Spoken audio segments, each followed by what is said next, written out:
ದಯವಿಟ್ಟು ಮಕ್ಕಳು ಶಾಂತರಿತಂಗೆ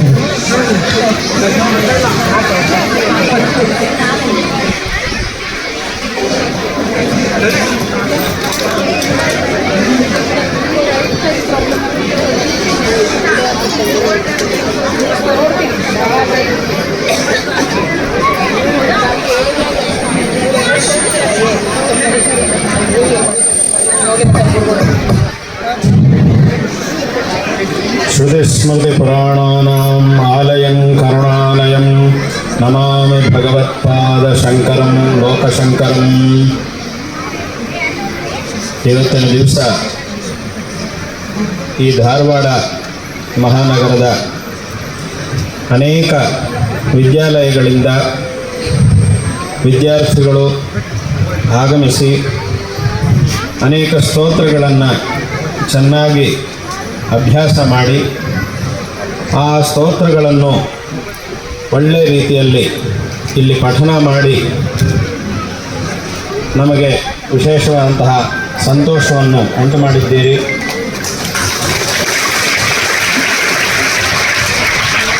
ಸ್ತೋತ್ರ ಅಂತಂದರೆ ಏನು, ನಾವು ಯಾಕೆ ಈ ಸ್ತೋತ್ರಗಳನ್ನು ಪಠನ ಮಾಡ್ತೀವಿ ಅಂತ ಕೇಳಿದರೆ, ಹಿಂದಿನವರೆಲ್ಲ ದೊಡ್ಡವರೆಲ್ಲ ಯಾಕೆ ಸ್ತೋತ್ರಗಳನ್ನು ಬರೀತಾರೆ, ನಾವು ಯಾಕೆ ಆ ಸ್ತೋತ್ರಗಳನ್ನು ಪಠನ ಮಾಡಬೇಕು ಅಂತಂದರೆ, ಹೇಗೆ ಲೋಕದಲ್ಲಿ ನಾವು ಯಾರಾದರೂ ದೊಡ್ಡವರ ಹತ್ರ ಹೋದಾಗ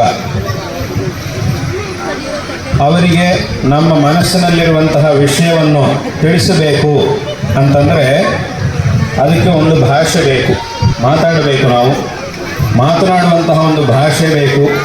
ಆ ಭಾಷೆಯು ಸರಿಯಾಗಿರಬೇಕು. ದೊಡ್ಡವರ ಹತ್ರ ಹೇಗೆ ಮಾತಾಡಬೇಕೋ ಹಾಗೆ ಮಾತಾಡಬೇಕು. ಬೇರೆ ನಮ್ಮ ಸ್ನೇಹಿತರ ಜೊತೆಗೆ ಹೇಗೆ ಮಾತಾಡ್ತೀವೋ, ನಮಗಿಂತ ಚಿಕ್ಕವರ ಹತ್ರ ಹೇಗೆ ಮಾತಾಡ್ತೀವೋ ಹಾಗೆಲ್ಲ ದೊಡ್ಡವರ ಹತ್ರ ಮಾತಾಡೋ ಹಾಗಿಲ್ಲ. ಅವರ ಹತ್ರ ಮಾತಾಡಬೇಕಾದ್ರೆ ಅದಕ್ಕೊಂದು ಪದ್ಧತಿ ಇರುತ್ತೆ. ಆ ಭಾಷೆಯಲ್ಲೇ ಅವರ ಹತ್ರ ನಾವು ಮಾತಾಡಿದಾಗ ಆವಾಗ ಅವರಿಗೆ ನಮ್ಮ ಮೇಲೆ ಸಂತೋಷ ಉಂಟಾಗುತ್ತೆ. ಒಂದು ವೇಳೆ ನಾವೇನಾದರೂ ಸರಿಯಾಗಿ ಮಾತಾಡಿಲ್ಲ ಅಂತಂದರೆ ಅವರಿಗೆ ನಮ್ಮ ಮೇಲೆ ಕೋಪ ಬರುತ್ತೆ. ಆದ್ದರಿಂದ ನಾವು ದೊಡ್ಡವರ ಹತ್ರ ಮಾತಾಡಬೇಕು ಅಂತಂದರೆ ಅದಕ್ಕೊಂದು ಭಾಷೆ ಅನ್ನೋದು ಬೇಕು. ಅದೇ ರೀತಿ ಎಲ್ಲರಿಗಿಂತ ದೊಡ್ಡವನು, ಈ ಪ್ರಪಂಚದಲ್ಲಿ ಎಲ್ಲರಿಗಿಂತ ದೊಡ್ಡವನು ಅಂತಂದರೆ ಅವನು ಭಗವಂತ. ಭಗವಂತನಿಗಿಂತ ದೊಡ್ಡವರು ಬೇರೆ ಯಾರೂ ಇಲ್ಲ. ಅಂತಹ ಭಗವಂತನ ಜೊತೆಗೆ ಎಲ್ಲರಿಗಿಂತಲೂ ದೊಡ್ಡವನಾಗಿರ್ತಕ್ಕಂತಹ ಭಗವಂತನ ಜೊತೆಗೆ ನಾವು ಮಾತಾಡಬೇಕು, ನಮ್ಮ ಮನಸ್ಸಿನಲ್ಲಿರುವುದನ್ನು ನಾವು ಹೇಳಿಕೊಳ್ಳಬೇಕು ಅಂತಂದರೆ ಅದಕ್ಕೂ ಸಹ ಒಂದು ಭಾಷೆ ಅನ್ನೋದು ಬೇಕು. ಆ ಭಾಷೆನೇ ದೇವರ ಮೇಲೆ ನಾವು ಮಾಡುವಂತಹ ಸ್ತೋತ್ರ. ಆದ್ದರಿಂದ ಈ ಸ್ತೋತ್ರವನ್ನು ನಾವು ಪಠನ ಮಾಡುವುದು ಅಂತಂದರೆ ದೇವರ ಹತ್ರ ಏನು ಹೇಳಬೇಕು, ನಮ್ಮ ಮನಸ್ಸಿನಲ್ಲಿರುವಂತಹ ವಿಚಾರಗಳನ್ನು ದೇವರಿಗೆ ನಾವು ಹೇಳಿಕೊಳ್ಳುವುದು, ಅದೇ ಈ ಸ್ತೋತ್ರ ಅಂತಂದರೆ. ಯಾಕೆ ನಮ್ಮ ಮನಸ್ಸಿನಲ್ಲಿರುವುದನ್ನು ದೇವರಿಗೆ ಹೇಳಬೇಕು ಅಂತಂದರೆ, ನಮ್ಮ ಮನಸ್ಸಿನಲ್ಲಿರುವುದನ್ನು ದೇವರಿಗೆ ನಾವು ಹೇಳಿದಾಗ ಆಗ ದೇವರು ಸಂತುಷ್ಟನಾಗಿ ನಮಗೆ ಅನುಗ್ರಹವನ್ನು ಮಾಡುತ್ತಾನೆ.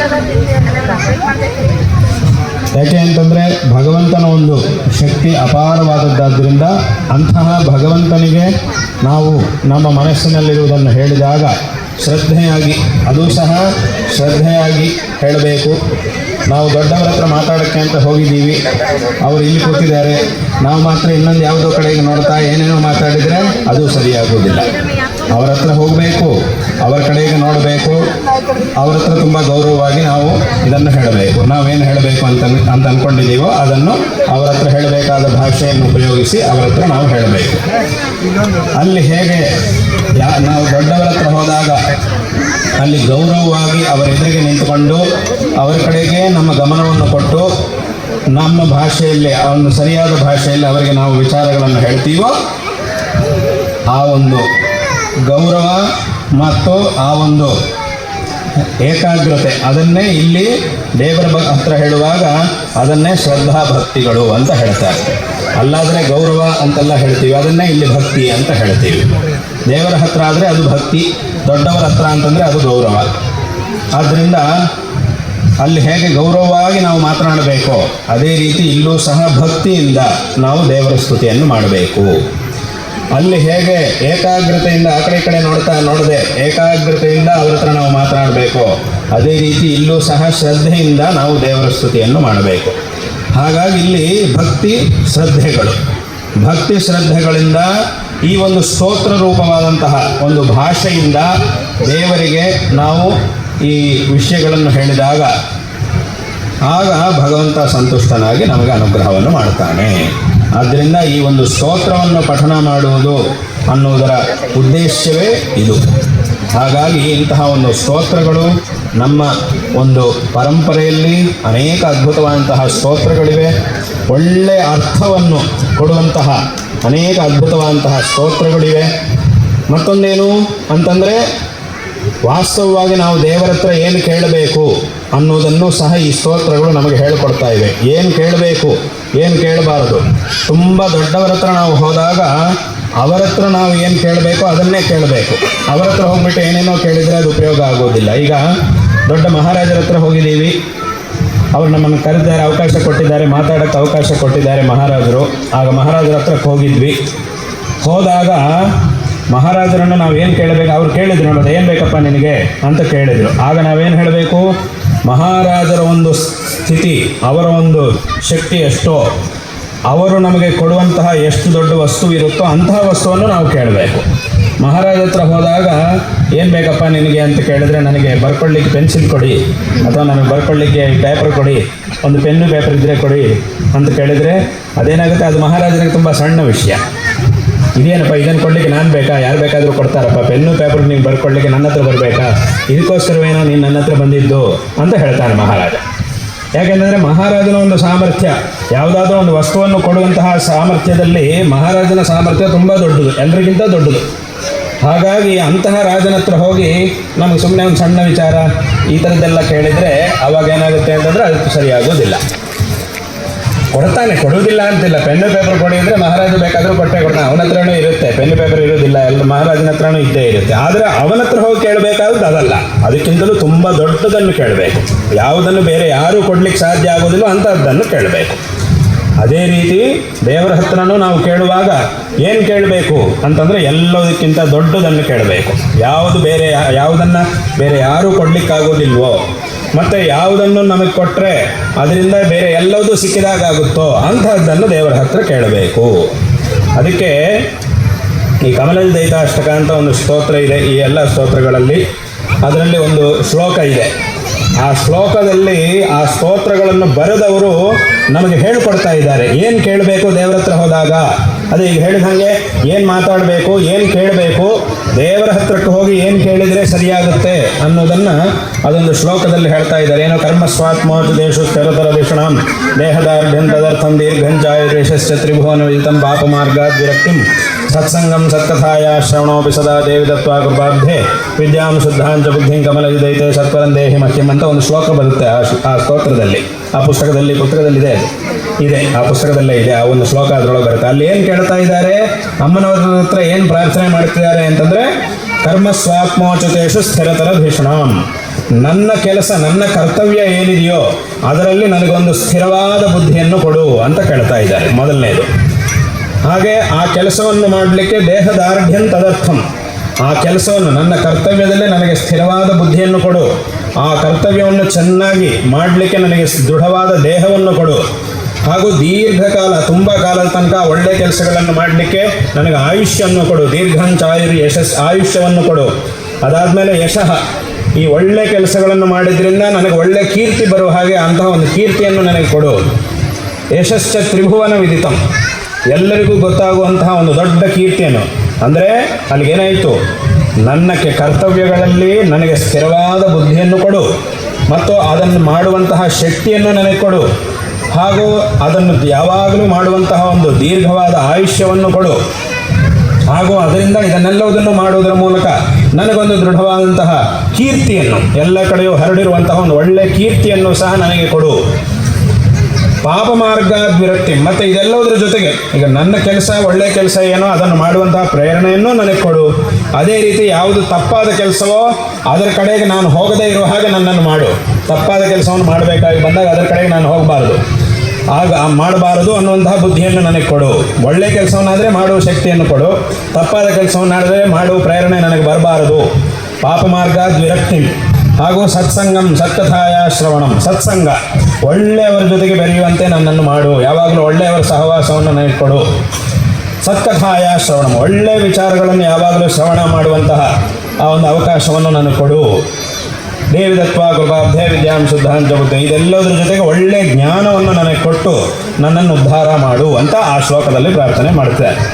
ಹಾಗಾಗಿ ದೇವರ ಹತ್ರ ಇಂತಹದ್ದೆಲ್ಲ ಬೇರೆ ಯಾರಿಂದಲೂ ಸಿಗುವುದಿಲ್ಲ, ಇದನ್ನು ನಮಗೆ ಭಗವಂತನ ಅನುಗ್ರಹದಿಂದಲೇ ಸಿಗಬೇಕು. ಹಾಗಾಗಿ ಇಂತಹದ್ದನ್ನು ಕೇಳಬೇಕು ಅಂತ ಆ ಒಂದು ಶ್ಲೋಕದಲ್ಲಿ ಹೇಳ್ತಾ ಇದ್ದಾರೆ. ಹಾಗಾಗಿ ಇಂತಹ ಒಳ್ಳೆ ಪ್ರಾರ್ಥನೆಗಳನ್ನು ಒಳಗೊಂಡಂತಹ ಸ್ತೋತ್ರಗಳನ್ನು, ಅಂದರೆ ವಾಸ್ತವವಾಗಿಯೂ ಮನುಷ್ಯನಿಗೆ ಏನು ಬೇಕಾಗಿದೆ, ಈ ಶ್ಲೋಕದಲ್ಲಿ ಏನು ಕೇಳಿದಾರೋ ಇಷ್ಟಿದ್ದು ಬಿಟ್ಟರೆ ಇನ್ನು ಉಳಿದಿದ್ದೆಲ್ಲವೂ ಇದ್ದಾಗ ಇನ್ನೇನು ನಾವು ಕೇಳಬೇಕಾಗಿಲ್ಲ. ಇಷ್ಟು ಕೇಳಿಬಿಟ್ರೆ ಇನ್ನು ಪುನಃ ಅದು ಬೇಕು ಇದು ಬೇಕು ಅಂತ ಯಾವುದನ್ನು ಕೇಳುವ ಅವಶ್ಯಕತೆ ಇಲ್ಲ, ಇದೆಲ್ಲ ಎಲ್ಲವೂ ಬಂದಾಯಿತು.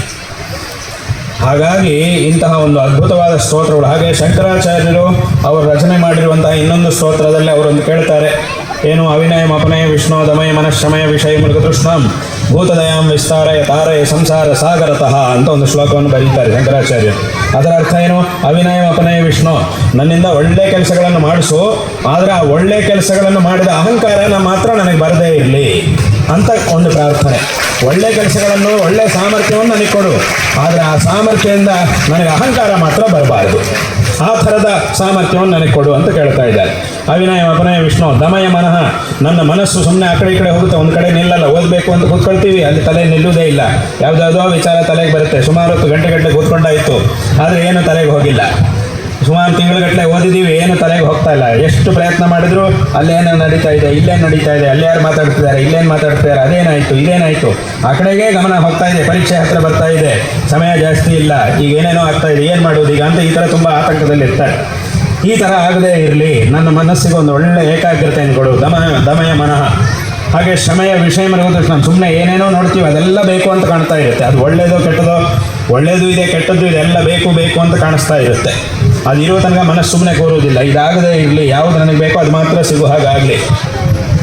ಭೂತದಯಾಂ ವಿಸ್ತಾರಯ, ಎಲ್ಲರ ಜೊತೆಗೂ ಒಂದು ಸ್ನೇಹವಾಗಿ ನನಗೆ ವರ್ತಿಸುವಂತೆ ಅಂತಹ ಒಂದು ಸ್ವಭಾವವನ್ನು ಕೊಡು. ಕೆಲವರು ಇರ್ತಾರೆ ಲೋಕದಲ್ಲಿ, ನಾವು ಕೆಲವರನ್ನು ನೋಡ್ತಾ ಇರ್ತೀವಿ, ಅವರು ಬೇರೆ ಯಾರ ಜೊತೆಗೂ ಇರುವುದಿಲ್ಲ, ಯಾರನ್ನು ನೋಡಿದರೂ ಏನೋ ಒಂದು ದ್ವೇಷ ಮಾಡ್ತಾ ಇರ್ತಾರೆ. ಆ ಥರ ಆಗದೆ ಎಲ್ಲರ ಜೊತೆಗೂ ಸ್ನೇಹವಾಗಿ, ಅದು ಮನುಷ್ಯರಿರ್ಬೋದು, ಪಶು ಪಕ್ಷಿಗಳಿರ್ಬೋದು, ಪ್ರಾಣಿಗಳಿರ್ಬೋದು, ಎಲ್ಲರ ಮೇಲೂ ನನಗೊಂದು ಪ್ರೀತಿಯಿಂದ ವರ್ತಿಸುವಂತೆ ಒಂದು ಸ್ವಭಾವವನ್ನು ಕೊಡು. ಭೂತದಯಾಂ ವಿಸ್ತಾರಯ, ಇದೆಲ್ಲವುದನ್ನು ಕೊಟ್ಟು ನನ್ನನ್ನು ಸಂಸಾರದಿಂದ ಉದ್ಧಾರ ಮಾಡು, ಮೋಕ್ಷವನ್ನು ಕೊಡು ಅಂತ ಒಂದು ಪ್ರಾರ್ಥನೆ. ಹೀಗೆ ಈ ರೀತಿಯಾಗಿ ನಾವು ದೇವರ ಹತ್ರ ಏನು ಪ್ರಾರ್ಥನೆ ಮಾಡಬೇಕು, ಯಾವ ಭಾಷೆಯಲ್ಲಿ ಏನು ಕೇಳಬೇಕು ಅನ್ನೋದನ್ನೆಲ್ಲ ನಮಗೆ ಹೇಳುವಂತಹದ್ದೇ ಈ ಸ್ತೋತ್ರಗಳು. ಅದನ್ನು ಈ ಸ್ತೋತ್ರಗಳನ್ನು ನಾವು ಶ್ರದ್ಧೆಯಿಂದ ಏಕಾಗ್ರತೆಯಿಂದ ಭಗವಂತನ ಸನ್ನಿಧಿಯಲ್ಲಿ ಪಠನ ಮಾಡಿದಾಗ ನಮಗೆ ಯಾವುದಕ್ಕೂ ಕಡಿಮೆ ಆಗುವುದಿಲ್ಲ. ಆ ಭಗವಂತನ ಅನುಗ್ರಹ ನಮಗೆ ಸಿಗುತ್ತೆ, ತದ್ವಾರ ನಮಗೆ ಏನೂ ಕಡಿಮೆ ಆಗುವುದಿಲ್ಲ. ಇನ್ನು ಒಳ್ಳೆ ಕೆಲಸಗಳನ್ನು ಮಾಡುವಂತಹ ಸಾಮರ್ಥ್ಯವನ್ನು ಇನ್ನೂ ಹೆಚ್ಚಿನ ರೀತಿಯಲ್ಲಿ ದೇವರು ನಮಗೆ ಕೊಡ್ತಾನೆ. ಭಗವಂತ ಎಲ್ಲ ಮನುಷ್ಯರಿಗೂ ಒಳ್ಳೆ ಸಾಮರ್ಥ್ಯ ಕೊಟ್ಟಿದ್ದಾನೆ. ಈ ಪ್ರಪಂಚದಲ್ಲಿ ಯಾರಿಗೂ ಸಹ ಇವನು ಯಾವುದಕ್ಕೂ ಪ್ರಯೋಜನ ಇಲ್ಲ ಅನ್ನುವಂಥವ್ರು ಯಾರೂ ಇರಲ್ಲ. ಕೆಲವೊಂದು ಕೆಲಸಗಳನ್ನು ಕೆಲವರು ಮಾಡೋಕ್ಕಾಗದೇ ಇರ್ಬೋದು, ಆದರೆ ಅವರು ಕೆಲವು ಕೆಲಸ ಮಾಡುವಂಥ ಕೆಲಸಗಳು ಇದ್ದೇ ಇರುತ್ತೆ. ಎಲ್ಲರಿಂದಲೂ ಏನೋ ಒಂದು ಕೆಲಸ ಆಗೇ ಆಗುತ್ತೆ. ಹಾಗಂತೇಳಿ ಎಲ್ಲರೂ ಎಲ್ಲದನ್ನು ಮಾಡಬೇಕು ಅಂತಂದರೆ ಅದು ಸಾಧ್ಯ ಆಗೋದಿಲ್ಲ. ಆದರೆ ಒಬ್ಬರು ಒಂದು ಕೆಲಸ ಮಾಡ್ತಾರೆ, ಇನ್ನೊಬ್ಬರು ಇನ್ನೊಂದು ಮಾಡ್ತಾರೆ, ಇನ್ನೊಬ್ಬರು ಇನ್ನೊಂದು ಮಾಡ್ತಾರೆ. ಈ ಥರ ಎಲ್ಲರಿಂದಲೂ ಏನೋ ಒಂದು ಕೆಲಸ ಆಗೇ ಆಗುತ್ತೆ. ಆ ಸಾಮರ್ಥ್ಯ ಎಲ್ಲರಿಗೂ ಇದ್ದೇ ಇರುತ್ತೆ. ಪ್ರತಿಯೊಂದು ಮಗುವಿಗೂ ಪ್ರತಿಯೊಬ್ಬ ವ್ಯಕ್ತಿಗೂ ಏನೋ ಒಂದು ಸಾಮರ್ಥ್ಯ ಇದ್ದೇ ಇರುತ್ತೆ. ಯಾವುದೂ ಸಹ ವ್ಯರ್ಥವಾಗುವುದಿಲ್ಲ. ಪ್ರತಿಯೊಂದರಿಂದಲೂ ನಮಗೆ ಉಪಯೋಗ ಅನ್ನೋದು ಸಿಕ್ಕೇ ಸಿಗುತ್ತೆ. ಆದರೆ ನಾವು ಆ ದೃಷ್ಟಿಯಿಂದ ನೋಡಬೇಕು. ಸುಮ್ಮನೆ ಒಂದು ಕೆಲಸ ಮಾಡೋಕ್ಕಾಗಿಲ್ಲ ಅನ್ನೋ ಮಾತ್ರಕ್ಕೆ ಇವನು ಯಾವುದಕ್ಕೂ ಪ್ರಯೋಜನವೇ ಇಲ್ಲ ಅಂತ ಹೀಗೆಲ್ಲ ಮಾಡುವುದು, ಅಥವಾ ಅವನು ಸಹ ಅಂತ ತಿಳ್ಕೊಳ್ಳೋದು ನನ್ನಿಂದ ಒಂದು ಕೆಲಸ ನಡೆಯೋದಿಲ್ಲ ಅನ್ನೋ ಮಾತ್ರಕ್ಕೆ ನನ್ನಿಂದ ಏನೂ ನಡೆಯುವುದೇ ಇಲ್ಲ ಅಂಥೇಳಿ ಹೀಗೆ ಭಾವಿಸುವುದು, ಇದು ಸರಿಯಾಗುವುದಿಲ್ಲ. ಪ್ರತಿಯೊಂದಕ್ಕೂ ಒಂದು ಉಪಯೋಗ ಅನ್ನೋದು ಇದ್ದೇ ಇರುತ್ತೆ. ನಾವು ಚೆನ್ನಾಗಿ ದೇವರು ನಮಗೆ ಬುದ್ಧಿಯನ್ನು ಕೊಟ್ಟಿದ್ದಾನೆ, ಒಳ್ಳೆಯ ಬುದ್ಧಿಶಕ್ತಿಯನ್ನು ಕೊಟ್ಟಿದ್ದಾನೆ. ಮನುಷ್ಯನಿಗಿರೋ ಬುದ್ಧಿಶಕ್ತಿ ನೋಡಿ, ಮನುಷ್ಯನಿಗೆ ಒಂದು ಆನೆಗಿರುವಷ್ಟು ಬಲ ಮನುಷ್ಯನಿಗಿಲ್ಲ, ತುಂಬ ಕಡಿಮೆ. ಆನೆಗಿರುವಂಥ ಬಲಕ್ಕೆ ಹೋಲಿಸಿದ್ರೆ ಮನುಷ್ಯನ ಶಕ್ತಿ ತುಂಬ ಕಡಿಮೆ. ಆದರೆ ಏನು ಮಾಡ್ತಾನೆ, ಆ ಆನೆಯನ್ನು ತನ್ನ ಕೈಯಲ್ಲಿ ಹೆಂಗೆ ಇಟ್ಕೊಳ್ಬೇಕು ಅನ್ನೋದು ಮನುಷ್ಯನಿಗೆ ಗೊತ್ತಿದೆ. ಆ ಬುದ್ಧಿಶಕ್ತಿ ಮನುಷ್ಯನಿಗಿದೆ. ಆನೆಯಷ್ಟು ಬಲ ನಮ್ಮ ಕೈಯಲ್ಲಿಲ್ಲ. ಆದರೆ ಆ ಆನೆ ತಾನು ಹೇಳ್ದಂಗೆ ಕೇಳಬೇಕು ಅಂತಂದರೆ ಏನು ಮಾಡಬೇಕು ಅನ್ನೋದು ಅದು ಮನುಷ್ಯನಿಗೆ ಗೊತ್ತಿದೆ. ಹಾಗೆ ದೊಡ್ಡ ಆನೆಯನ್ನು ತನ್ನ ಕೈಯಲ್ಲಿ ಇಟ್ಕೊಳ್ತಾನೆ. ಇಟ್ಕೊಂಡು ಅದರ ಕೈಯಲ್ಲಿ ಕೆಲಸ ಮಾಡಿಸ್ತಾನೆ. ಇವನ್ ಕೈಯಲ್ಲಿ ಮಾಡ್ಲಿಕ್ಕೆ ಆಗದೇ ಇದ್ದದನ್ನೆಲ್ಲ ಅವನು ಅದರ ಕೈಯಲ್ಲಿ ಮಾಡಿಸ್ತಾನೆ, ಆನೆ ಕೈಯಲ್ಲಿ. ಆಕಾಶದಲ್ಲಿ ಹಾರಾಟ ಮಾಡೋಕ್ಕಾಗೋದಿಲ್ಲ, ಆದರೆ ಆಕಾಶದಲ್ಲಿ ಹಾರಾಡುವ ವಿಮಾನ ಕಂಡುಹಿಡಿಯುವ ಶಕ್ತಿ ಮನುಷ್ಯನಿಗಿದೆ. ಸಮುದ್ರದೊಳಗೆ ಹೋಗ್ಲಿಕ್ಕೆ ಆಗೋದಿಲ್ಲ, ಅಲ್ಲಿ ಹೋಗುವಂತಹ ವಸ್ತುವನ್ನು ತಯಾರು ಮಾಡುವ ಶಕ್ತಿ ಮನುಷ್ಯನಿಗಿದೆ. ಆದ್ದರಿಂದ ಮನುಷ್ಯನಿಗೆ ಭಗವಂತ ಒಳ್ಳೆ ಬುದ್ಧಿಶಕ್ತಿಯನ್ನು ಕೊಟ್ಟಿದ್ದಾನೆ. ಇದನ್ನು ಇಟ್ಟುಕೊಂಡು ಈ ಭಗವಂತ ಮಾಡಿರುವಂತಹ ಈ ಸೃಷ್ಟಿಯಲ್ಲಿರುವ ಎಲ್ಲ ವಸ್ತುಗಳಿಂದಲೂ ನಾವು ಹೇಗೆ ಬೇಕಾದರೂ ಒಂದು ಉಪಯೋಗವನ್ನು ಪಡ್ಕೊಳ್ಳಿಕ್ಕೆ ಒಂದು ಮಾರ್ಗ ಇದ್ದೇ ಇದೆ. ಆದರೆ ಅದಕ್ಕೋಸ್ಕರ ನಾವು ನಮ್ಮ ಬುದ್ಧಿಶಕ್ತಿಯನ್ನು ಉಪಯೋಗ ಮಾಡಬೇಕು. ಯಾವ ಥರ ಮಾಡಿದರೆ ನಮಗೆ ಒಳ್ಳೆಯದಾಗುತ್ತೆ, ನಾವು ಒಂದು ಪ್ರಯೋಜನ ಪಡೆಯಬಹುದು ಅನ್ನೋದನ್ನು ಮನುಷ್ಯ ಯೋಚನೆ ಮಾಡಬೇಕು. ಅದಕ್ಕೆ ಒಂದು ಸಣ್ಣ ಕಥೆ ಇದೆ. ಒಂದ್ಸಲ ಒಬ್ಬರು ಅಂದರೆ ಒಂದು ವಸ್ತು ಯಾವುದಾದ್ರೂ ನಮಗೆ ಯಾವ ವಸ್ತುವಿಂದಲೂ ಹೇಗೆ ಅದನ್ನು ಉಪಯೋಗ ಮಾಡಿಕೊಳ್ಳಬಹುದು ಅಂತ ಹೇಳಲಿಕ್ಕೆ ಒಂದು ಕಥೆ ಇದೆ. ಅಂದರೆ ಕಥೆಯಿಂದ ಇದು ನಿಜವಾಗ್ಲೂ ನಡೆದಿರುವಂತಹ ಒಂದು ಘಟನೆ. ಒಂದು ಕಡೆ ತುಂಬ ವರ್ಷಗಳ ಹಿಂದೆ ಒಬ್ಬರು ಒಂದು ದೊಡ್ಡ ಒಳ್ಳೆ ಕೆಲಸ ಮಾಡಬೇಕು ಅಂತೇಳಿ ಸಂಕಲ್ಪ ಮಾಡಿದ್ರು. ಆದರೆ ಆ ಕೆಲಸಕ್ಕೆ ತುಂಬ ಹಣ ಬೇಕಾಗುತ್ತೆ, ಅಷ್ಟು ಹಣ ಅವ್ರ ಕೈಯಲ್ಲಿ ಇಲ್ಲ. ಸರಿ, ಎಲ್ಲರ ಹತ್ರನೂ ಒಳ್ಳೆಯವರು ಇರ್ತಾರೆ, ಅವರ ಹತ್ರ ದಾನ ಮಾಡುವವರು ಇರ್ತಾರೆ, ಅವರ ಹತ್ರ ಹೋಗಿ ಹಣ ಸಂಗ್ರಹ ಮಾಡೋಣ ಅಂತ ಎಲ್ಲರ ಹತ್ರ ಹೋಗಿ ಸ್ವಲ್ಪ ಸ್ವಲ್ಪ ಸಂಗ್ರಹ ಮಾಡ್ತಾ ಇದ್ರು. ಆ ಸಮಯದಲ್ಲಿ ಆ ಜಾಗವನ್ನು ಪರಿಪಾಲನೆ ಮಾಡುವಂತಹ ಸುಲ್ತಾನ ಒಬ್ಬ ಇದ್ದ, ನವಾಬ ಅವನೊಬ್ಬ ಇದ್ದ.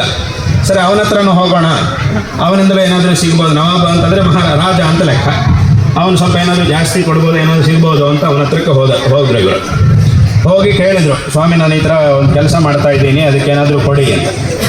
ಆಗ ಅವನೇನು ಮಾಡಿದ ಅಂತಂದರೆ ಸ್ವಲ್ಪ ಅವಮಾನ ಮಾಡಿದ ಇವರಿಗೆ. ಏನು ಅಂತಂದರೆ, ನಿನಗೆಲ್ಲ ಏನಪ್ಪ ಕೊಡೋದು, ನೀನೇನು ಮಾಡ್ತೀಯಾ, ನೀನೇನು ಕೆಲಸಗಳನ್ನು ಮಾಡೋದು, ಏನಾದರೂ ನಾನು ನಿನಗೇನಾದರೂ ಕೊಡಬೇಕಾ? ಇಲ್ಲ ಸ್ವಾಮಿ, ಒಳ್ಳೆ ಕೆಲಸನೇ, ಸತ್ಯವಾಗಿ ನಾನು ಹೇಳ್ತಿದ್ದೀನಿ, ಇದರಲ್ಲಿ ಯಾವ ಮೋಸ ಇಲ್ಲ, ನಾನು ಮಾಡ್ತಿರೋದು ಒಳ್ಳೆ ಕೆಲಸ, ಅದಕ್ಕೆ ಏನಾದರೂ ನೀವು ಕೊಡಿ ಅಂತ ಕೇಳಿದ. ಅದಕ್ಕೆ ಅವನೇನು ಮಾಡಿದ ಅಂತಂದರೆ, ಏನಾದರೂ ಒಂದು ಕೊಡಬೇಕಾ ನಿನಗೆ, ಹಾಗಿದ್ರೆ ತಗೋ ಅಂಥೇಳಿ ಕಾಲನ್ನು ಹೀಗೆ ಆಡಿಸಿದ. ಅವನ ಚಪ್ಪಲಿ ಹೋಗಿ ಅವನ ಮುಂದೆ ಬಿತ್ತು. ಏನೋ ಒಂದು ಬೇಕು ಅಂತ ಹೇಳ್ತಾ ಇದೆಯಲ್ಲ, ಹಾಗಿದ್ರೆ ಈ ಚಪ್ಪಲಿನ ತೊಗೊಂಡು ಹೋಗು, ಏನೋ ಒಂದು ಬೇಕು, ಏನೋ ಒಂದು ಕೊಟ್ಟಂಗಾಯ್ತು ಹೋಗು ಅಂಥೇಳಿ ಅವಮಾನ ಮಾಡಿಬಿಟ್ಟ ಅವನು. ವಾಸ್ತವವಾಗಿ ಅವಮಾನ ಮಾಡಿದ ಅಂತ ಎಲ್ಲರೂ ತಿಳ್ಕೊಳ್ತಾರೆ. ಆದರೆ ಅವರೇನು ಮಾಡಿದರು ಅಂತಂದರೆ, ಆಯಿತು ಸರಿ ಚಪ್ಪಲಿ ಕೊಡ್ತೀರಾ, ನಿಮ್ಮ ಚಪ್ಪಲಿಯನ್ನು ನನಗೆ ಕೊಡ್ತೀರಾ, ಆಯ್ತು ಇದನ್ನೇ ಕೊಡಿ ಅಂಥೇಳಿ ಅದನ್ನು ಹಿಡ್ಕೊಂಡು ಹೊರಗಡೆ ಹೋದ.